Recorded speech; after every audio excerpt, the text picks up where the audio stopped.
మనం విడిగా ఎట్లాగన్నా పోందయ్యా, ఎలక్షన్ అప్పుడు మాత్రం ఐకమత్యం ఉండండి అయ్యా. ఎవరికో సొంతంగా ఓట్లు వేయి అక్కడ ఇష్టం. మీ ఇంట్లో, మీ బజార్లో, మీ పేటలో, మీ గ్రామంలో కూర్చొని మాట్లాడుకొని మీరు ఎవరికన్నా ఓటు వేయండి. ఒక పక్కకు ఒక పార్టీకే చేయి, 4 పక్కలు చేయి. పక్క ఓట్లు చేర్చొద్దు. ఈ జాతి చాలా గౌరవంగా బతికిన జాతి. దక్షిణ భారతదేశాన్ని ఏకఛత్రాధిపత్యంగా పరిపాలించిన విజయనగర సామ్రాజ్యం శ్రీకృష్ణదేవరాయల వారసులు అమ్ముడు పోవచ్చు. మన పెద్దలు తిండికి లేకపోయినా ప్రస్తుతం బతికారు తప్ప చేయాల్సిన ఎవరు ముందు ఆత్మాభిమాన ఆత్మగౌరవానికి పెట్టిన పేరు కులం. దాన్ని కాపాడుకోండి. ఇక ఈ 2,000 రూపాయల మేడలు మీద కట్టాం. డబ్బులు తీసుకోవద్దు. ఎవరి దగ్గర కూడా కాపు జాతికి పుట్టిన ఎవరైనా డబ్బులు తీసుకోవద్దు. అంతరాత్మ ప్రబోధంగా నిజాయితీగా మంచి వ్యక్తులు ఓట్లేసి ఒక పక్కకు ఓట్లేసి గెలిపించుకోండి.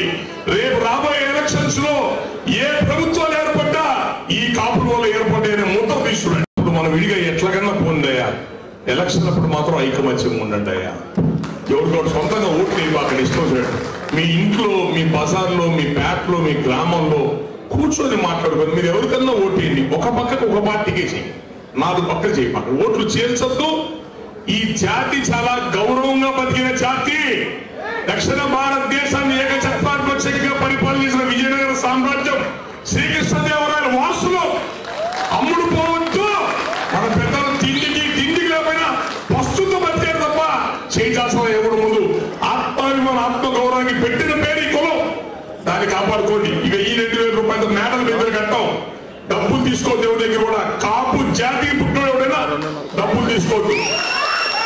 అంతరాత్మ ప్రబోధంగా నిజాయితీగా మంచి వ్యక్తులు ఓట్లేసి ఒక పక్కకు ఓట్లేసి గెలిపించుకోండి.